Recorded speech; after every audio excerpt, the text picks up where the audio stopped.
여러분에게 주시는 말씀은 신명기 11장 26절에서 마지막 절까지 되겠습니다. 신명기 11장 26절에서 마지막 절까지입니다. 제가 같이 읽을게요. 내가 오늘 복과 저주를 너희 앞에 두나니 너희가 만일 내가 오늘 너에게 명하는 너희 하나님 여호와의 명령을 들으면 복이 될 것이요 너희가 만일 내가 오늘 너에게 명령하는 도에서 돌이켜 떠나 너희 하나님 여호와의 명령을 듣지 아니하고 본래 알지 못하던 다른 신들을 따르면 저주를 받으리라. 내 하나님 여호와께서 내가 가서 차지할 땅으로 너를 인도하여 들이실 때에 너는 그린심산에서 축복을 선포하고 에발산에서 저주를 선포하라. 이 두 산은 요단강 저쪽 그 해디는 쪽으로 가는 길 뒤 길갈 맞은 편 모래상수리 나무 곁 아라바 거주하는 가나안 족속의 땅에 있지 아니하냐. 너희가 요단을 건너 너희 하나님 여호와께서 너희에게 주시는 땅에 들어가서 그 땅을 차지하려 하나니 반드시 그것을 차지하여 거기 거주할지니라. 내가 오늘 너희 앞에 베푸는 모든 규례와 법도를 너희는 지켜 행할지니라. 아멘. 아멘. 자, 하나님이 저 여러분에게 말씀하시는데 우리 앞에 복과 저주를 놓았대요.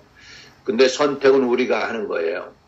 복을 받으려면 하나님만 따르면 되고 저주를 받게 되려면 다른 우상, 알지도 못하던 우상을 섬기면 저주를 받는다는 것이죠. 그러니까 하나님이 누구를 저주하고 하나님이 누구에게 복되게 하고 이게 아니라 복과 저주를 하나님이 우리 앞에 놓았는데 선택은 사람이 한다는 것입니다. 근데 사람이 하는데 선택을 잘하면 복을 받게 되고 선택을 잘못하면 저주를 받게 됩니다. 그런데 여기서 우리가 한 가지 알아야 되는 게 저주가 우리의 운명적인 저주가 아닙니다. 이 저주는요, 내가 딴 길로 가다가도 돌이키기만 하면 다시 축복의 자리로 돌아올 수 있습니다. 그래서 우리에게 하나님이 가르쳐주는 특별한 은혜가 있는데 그건 뭐냐면 회개하라입니다. 회개하라. 저주의 길로 가다가도 사람이 운명을 바꾸고 싶으면 그냥 한 가지만 하면 돼요. 살아있는 동안에는 한 가지만 하면 돼요. 살아있는 동안은 기회입니다. 그럼 따라합시다. 살아있는 동안은 기회이다. 다시 한번 살아있는 동안은 기회이다. 그래서 살아있는 동안에 뭐 해야 될까요? 저주를 따라가더라도 우리가 돌이키기만 하면 됩니다. 얘가 지금 우리 필라델피아에 지금 와가지고 지난번에 미니스트리 한번 한 적이 있거든요. 몇 개월 전이었던 것 같은데 근데 이제 다시 이렇게 초대받아 왔는데 그때 한 형제가 있었어요. 위암으로 투병하는 형제가 있었는데 기도해 주는데 주님이 이런 말을 저에게 주셨어요. 너는 외롭게 너무 오랫동안 싸웠다고 외롭게 홀로 싸웠네. 전쟁을 했네. 나는 그 의미가 뭔지 몰랐어요. 근데 어제 그 가족들이 다 왔어요. 아내도 오고 부모도 오고 네퓨즈, 니도 오고 뭐 이렇게 해가지고 온 가족들이 다 왔더라고요. 그래가지고 다시 기도를 해주는데요. 이 부모가 불교 신자예요. 부모는 불교 신자고 유일하게 그 집안에서 이 아들만 홀로 먼저 예수를 믿었는데 그만 암에 걸린 것이죠. 그래가지고 주님이 우리가 좀 그래도 기도해 주다 보니까 주님의 도구가 된 것 같아요. 그래서 그 영혼 살리려고 했는지 그 부모가 불교 신자인데 뭐 얼마나 뻣뻣했는지 모른대. 지난주만 해도 처음으로 교회 나왔는데, 근데 주님이 그런 마음을 주셨어요. 아들 살리려면 부모가 먼저 예수 믿어야 된다고. 왜냐하면 너는 내 하나님 믿어라. 우리는 우리 하나님 믿을게. 그러면 아들을 살릴 수 있겠냐고. 그러면서 예수를 영접하라고 그랬더니 이 아버지가 정말 울면서 예수 그리스도를 영접하더라고요. 할렐루야. 얼마나 외로웠겠습니까? 온 집안이 다 우상 숭배하는 집에서 예수를 처음 믿어가지고, 그래서 예수 믿으면 잘 될 줄 아는데 예수 믿고 나니까 그 아들이 또 암에 걸렸으니 얼마나 힘들었겠어요. 그런 상황에서 부모를 구원시키고 예수를 영접시켰어요. 할렐루야. 하나님은 일은 몰라요. 그러니까 그 부모가 회개했단 말이죠. 부모가 회개했죠. 저주의 우상 숭배하는 길로 가다가 이렇게 예수 믿은 겁니다. 그러면 인생이 바뀌는 겁니다. 할렐루야. 그러면 여러분들이 그럴 거예요. 근데 아니 저 중국 사람들은 우상 숭배가 그렇게 센데 일본 사람들은 600만에서 800만 우상을 섬기고 있는데 왜 그 나라는 안 망하고 왜 그럽니까? 이렇게 여러분이 질문할 수가 있어요. 그 우상이 그래도 능력이 있는 거 아닙니까? 그렇게 얘기할 수 있는데 한 가지 우리가 간과하는 게 있어요. 이스라엘 백성은요, 하나님이 친히 하나님의 능력으로 저들을 인도하셨고요. 그 다음에 친히 인도해서 애굽 왕 바로의 손에서 저들을 건져주셨어요.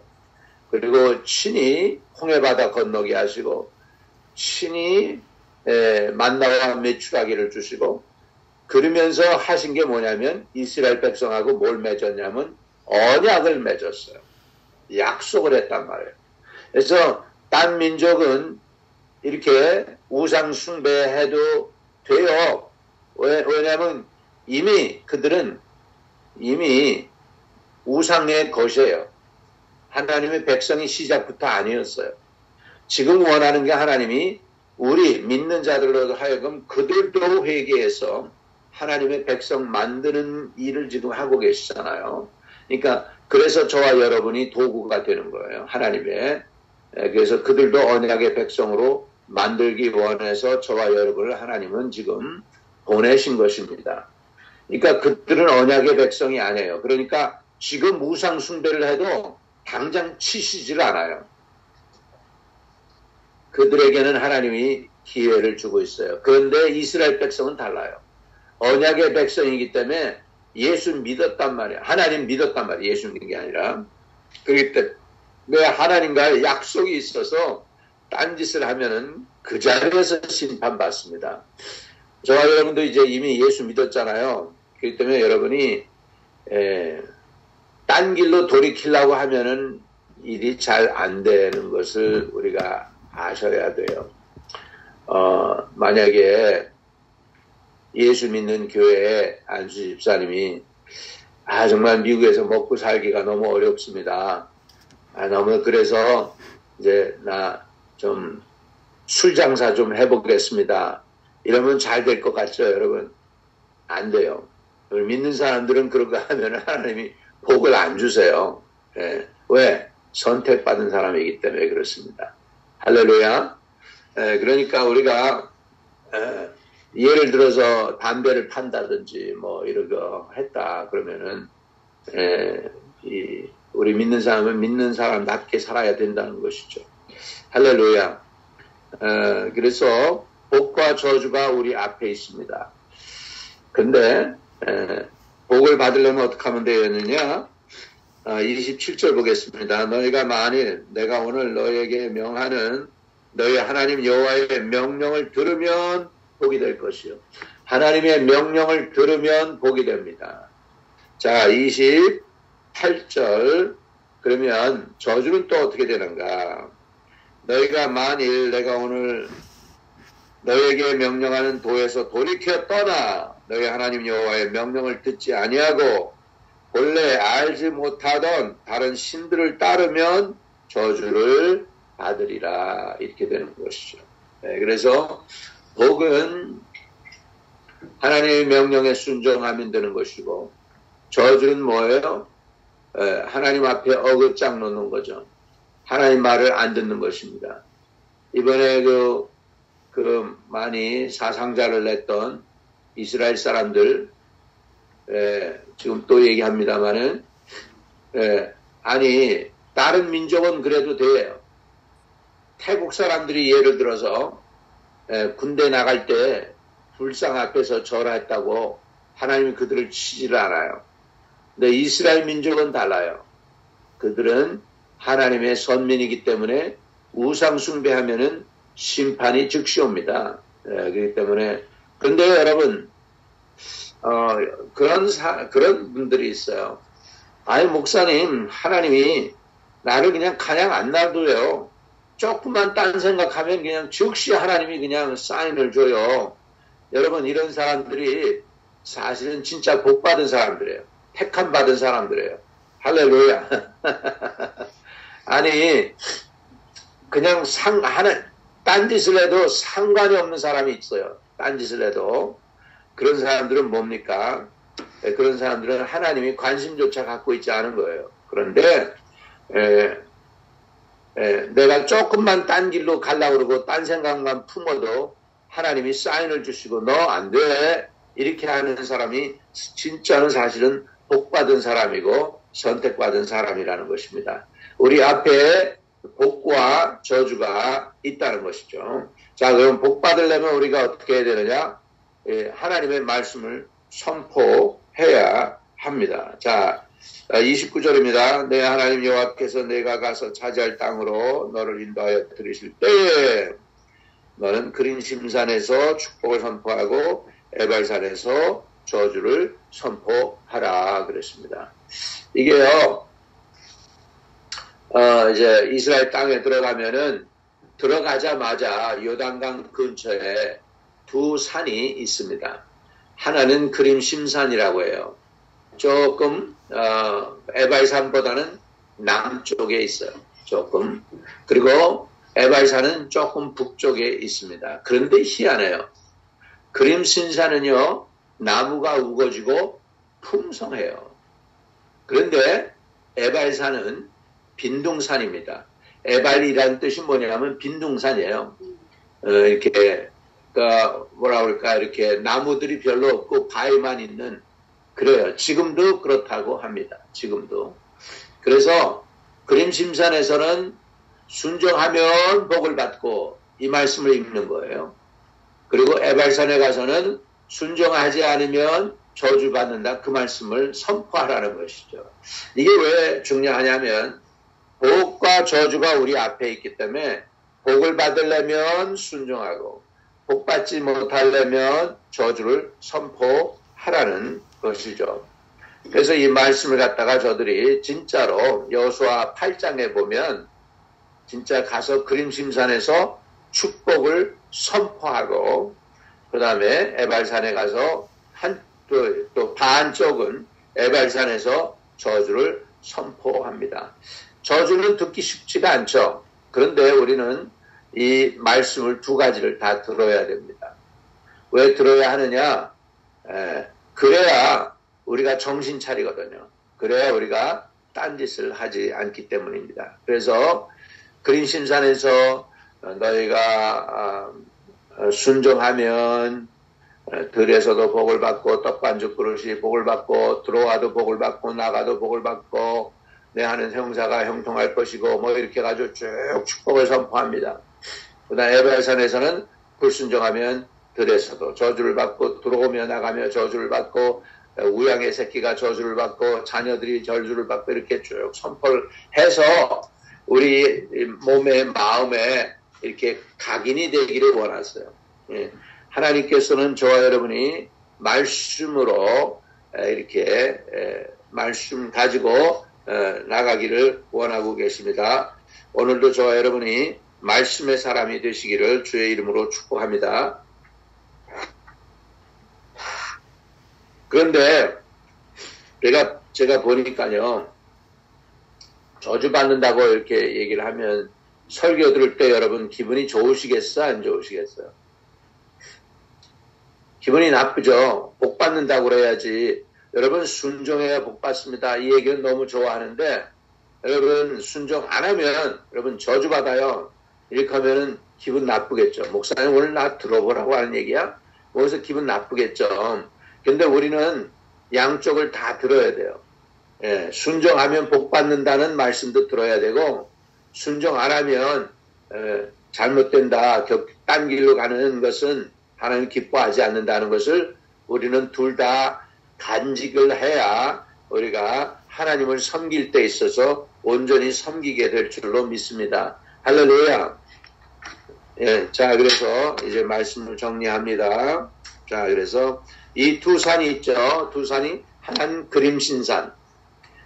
사실 영어로는 게즈림입니다. 게즈림. 그리고 또 다른 영어로는 에팔산인데 에팔산하고 게즈림산, 그림신산에 가서 요단강 바로 건너가자마자 있습니다. 요단강 가지고 건너가자마자 있는데 거기는 그 장소까지 이렇게 표현하고 있습니다. 이 두 산은 요단강 저쪽 곧 해지는 쪽으로 가는 길 뒤 길갈 맞은편 모래 상수리 나무 곁에 아라바에 거주하는 가나안 족속의 땅에 있지 아니하냐. 이 땅을 이스라엘이 점령을 합니다. 그리고 제일 먼저 여호수아가 한 게 뭐냐면 그린심산에서 축복을 선포하고 에발산에서 저주를 선포했습니다. 계명에 축복만 있으면 반쪽입니다. 불순종하면 저주도 있다는 것을 우리는 알아야 됩니다. 그래서 우리가 하나님을 섬기는 일에 있어서 온 마음과 뜻과 정성을 다 해야 됩니다. 왜냐하면 우리는 하나님의 백성이기 때문입니다. 여러분, 하나님과 여러분은 언약을 맺었어요. 누구 통해서? 예수 그리스도를 통해서. 그래서 예수 잘 믿으면 복과 구원을 받고 예수 안 믿으면 그 반대가 됩니다. 아멘. 예, 그래서 오늘 하나님이 저와 여러분에게 복과 저주를 앞에 놓았다는 거예요. 예, 하나님이 누구를 저주받게 만들고 지옥으로 보내고 그러는 하나님이 아니에요. 사람이 선택하는 거예요. 복과 저주 속에서 기왕에 여러분 예수 믿기로 작성했으니까 끝까지 예수 잘 믿으시기 바랍니다. 사단이 예수 못 믿게 발버둥 칩니다. 마지막 때가 돼가지고 용을 씁니다. 여러분 주님을 바라보고 신앙생활 잘 지키셔요. 사람 바라보면 실망할 수 있습니다. 심지어 담임 목사 바라보고도 실망할 수 있습니다. 제가 여러분에게 부탁드리는데 주님을 바라보십시오. 우리가 바라볼 수 있는 분은 유일하게 예수 그리스도이십니다. 제가요 우리 사도 바울처럼 내가 예수님을 본받은 것처럼 너희도 나를 본받으라 이렇게 당당하게 말씀드릴 수 있는 목사면 얼마나 좋겠습니까? 그거 원하고 있어요. 저도. 근데 저도 부족한 게 너무나 많다 보니까 내가 기도하는 건 그겁니다. 하나님, 내가 성도들 실망시키지 않게 해주세요. 끝까지 성도들 모시고 방주, 마지막 때 구원의 방주 타서 온 성도들 다 구원받게 해주세요. 저 여러분이 저를 위해서도 저도 여러분을 위해 기도할 때 끊임없이 저와 여러분이 저를 위해서 끝까지 박 목사 그 가족 끝까지 주님 섬기고 하나님 실망 안 시키고 성도들 실망 안 시키게 해달라고 끝까지 믿음 잘 지키며 교회를 잘 이끌게 해달라고 여러분들의 기도가 필요합니다. 여러분들이 기도할 때에 하나님께서 여러분들을 도와주시고 구원해 주시고 복도 주실 줄로 믿습니다. 자, 우리 말씀을 정리합니다. 복과 저주가 우리 앞에 있습니다. 복을 받으려면 우리 어떻게 해야 되느냐? 자꾸 복을 선포해야 돼요. 그래서 어떻게 복을 선포한다는 게 뭘 선포하는 거예요? 하나님의 말씀을 선포하는 것입니다. 요엘 어스틴이라는 목사님이 미국에 있죠. 미국에서 제일 큰 교회를 지금 하고 있습니다.